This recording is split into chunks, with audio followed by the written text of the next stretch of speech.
Mi nombre es Karen Marchena, mi grupo está conformado por Elia Cuña, Jauder Mendoza, Isaura de la Font, Félix Jiménez. En esta oportunidad vamos a hablar de los impuestos nacionales, comenzando por el IVA, que es el impuesto al valor agregado. Esta es una contribución tributaria deducida a partir de los precios que los contribuyentes pagan por bienes y servicios. Es un gravamen de orden nacional y de naturaleza indirecta que es obtenido a partir de los costos de producción y venta de las empresas. En este sentido, el IVA es mediado por las transacciones comerciales, ya que las empresas actúan como intermediarios entre las personas que compran los productos y la DIAN. La DIAN es la entidad que se encarga de recaudar el dinero para financiar al Estado. Existen productos gravados, productos excluidos y productos exentos. Según el Estatuto Tributario Nacional, en el artículo 477, los bienes que se encuentran exentos del IVA son los siguientes: los animales vivos, los pollos de un día de nacidos, las carnes de animales de la especie bovina, la congelada, la carne de animales de la especie caprinas frescas, los huevos de gallina, el queso fresco, el arroz para consumo humano, fórmulas lácteas para bebés, los antibióticos, entre otros. En el artículo 424, los bienes que no causan impuesto, los que no causan impuestos son los excluidos. Están los demás animales vivos, los gallos, las gallinas, los gansos, los pavos, atunes blancos, la miel natural, entre otros. Y entre los bienes gravados encontramos la tarifa del 5% y en esta encontramos los siguientes bienes, que son el café, la avena, la harina, los granos aplastados o copos de nieve, la fruta de palma de aceite, la remolacha, entre otros. Y por último, los productos que se encuentran en la tarifa general del 19% son, por ejemplo, la venta de cervezas, las neveras, las estufas, los juegos de sábanas, jabones, detergentes, vestuarios, juegos de mesa y azar, cigarrillos, entre otros. A continuación, alguno de mis compañeros seguirá hablando de las sanciones por evasión del IVA y otros temas. El impuesto de industria y comercio, ICA, es un impuesto territorial que recaudan los municipios, regulado por la Ley 14 de 1983. Este impuesto debe ser pagado por todos los industriales, comerciantes y prestadores de servicios, sean personas naturales o jurídicas que desarrollen una actividad sujeto a dicho impuesto. El impuesto de industria y comercio es regulado dentro de los parámetros que fija la ley. Por ejemplo, cada municipio fija las tarifas del ICA dentro de un rango que la ley establece, por lo que una misma actividad tiene diferentes tarifas. Estas tarifas son actividades comerciales del 2 al 7 por mil, actividades comerciales y de servicio del 2 al 10 por mil. Respecto a la base gravable del impuesto de industria y comercio, se liquidará sobre el promedio mensual de ingresos brutos del año inmediatamente anterior. Para declarar el impuesto depende de cada municipio. Puede ser bimestral o anual y cada uno fija las fechas en que debe declararse.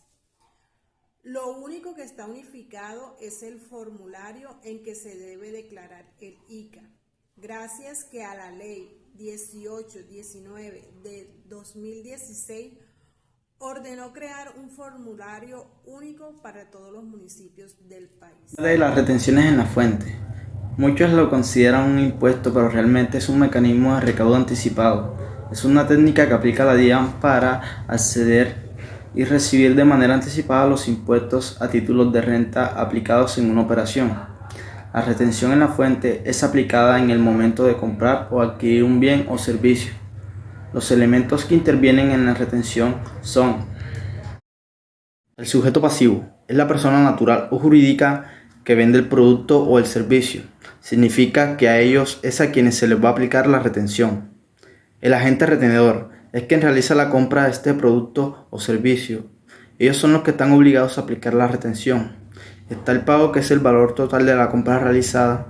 Está la base, que es el valor sobre el cual se empieza a aplicar una retención en la fuente, y la tarifa, que es el porcentaje que se aplica de la retención. Esas tarifas y porcentajes cambian todos los años, conformes a las UEBTs, que van cambiando año tras año, por lo que todos los años se debe estar revisando la tabla para poder tener en cuenta las bases, los conceptos y la retención que se deben aplicar.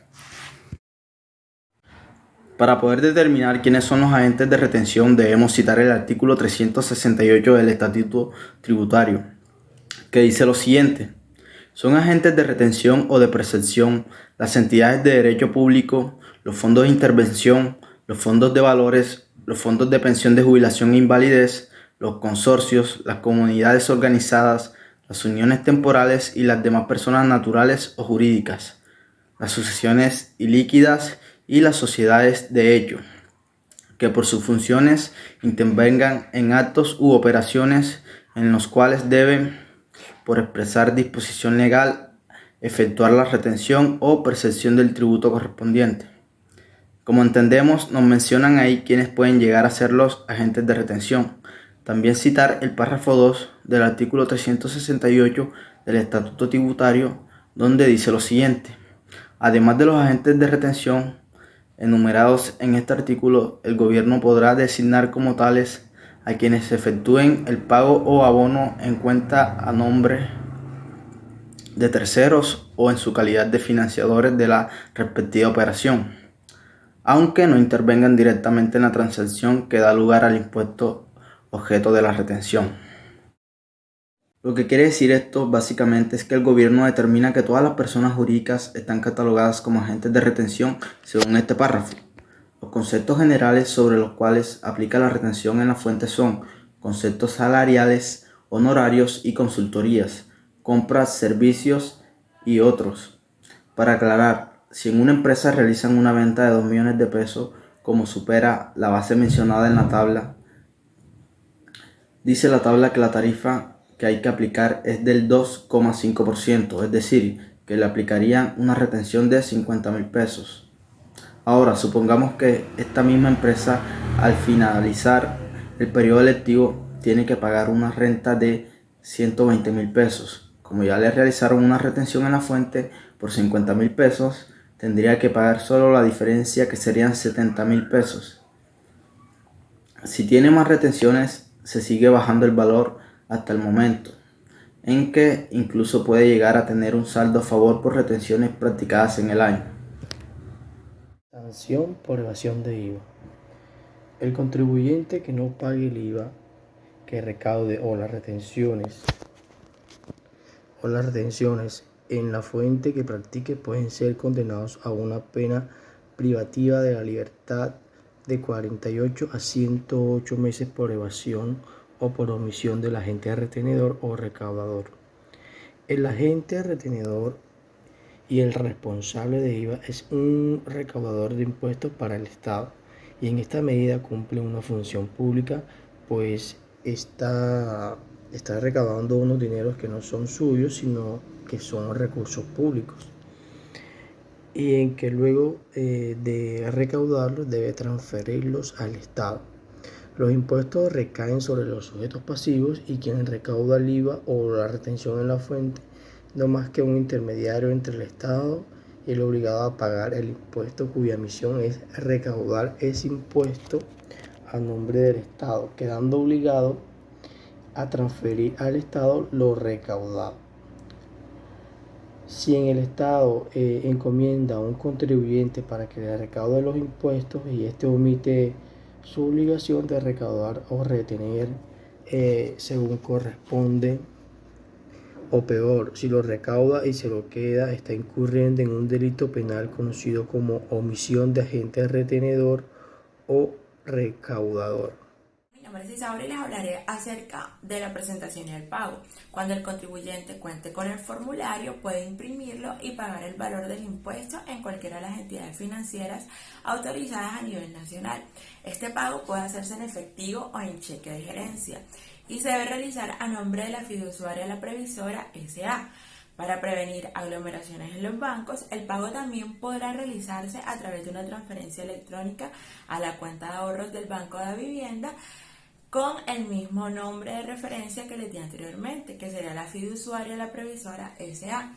La fecha de la transferencia no podrá ser superior a la fecha de vencimiento del formulario de declaración a pagar, ya que esto podría generar un saldo pendiente por pagar más los intereses moratorios y sanciones a las que haya lugar.